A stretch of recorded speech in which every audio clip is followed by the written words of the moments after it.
Kevin Smith, if you could design your own DCEU, how would you organize the movies leading up to the first Justice League movie, and which characters would be in it? Okay, so I'm assuming I'm doing my DC universe. I've got a clean slate.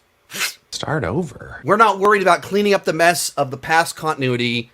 I'm not worried about a universe with fans that are polarized and they want the Snyderverse and they want the air. Like, I don't have to worry about that. I get to do my own universe, clean slate. What I would do is I would do a heavily integrated from the start TV movies universe. In year number 1, we drop a Superman movie and we drop a Batman TV show. HBO, not CW. We're not going to the CW, and I'm not talking about that.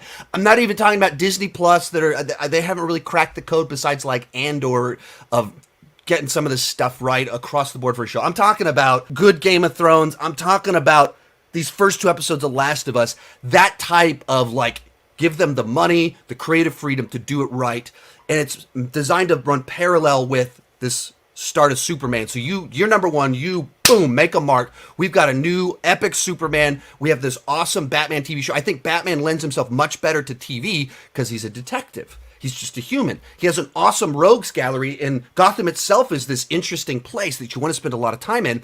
And when you do movies, it inherently needs, it like has to be 2 hours. So if you want to have big action, plus you want to have a villain, you have to do the spectacle. There's only so much you can do, and I think Batman, with so many great villains, an awesome city, I want to spend more time there. I want to see it have a great mystery. I want to see more of the Rogues Gallery and not just the Joker over and over again and just the main ones. And you can do that if you do a series.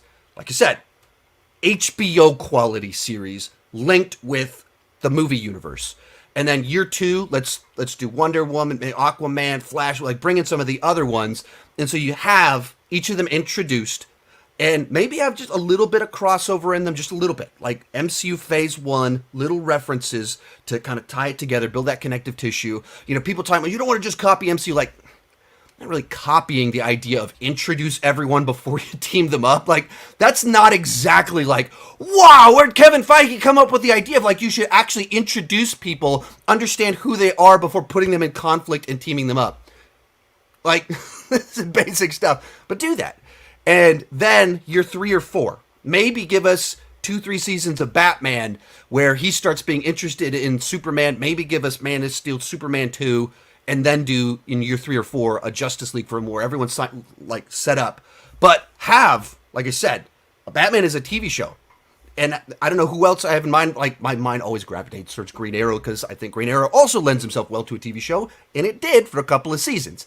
So maybe something like that, but you have some of them that are like ground level, street level, crime fighting, mystery solving. Superman, I don't think lends himself to TV very well.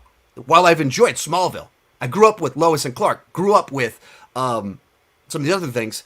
He's too powerful, therefore you need a movie level threat for it to be interesting. That's my pitch. I talked on that one way too long. You got me excited.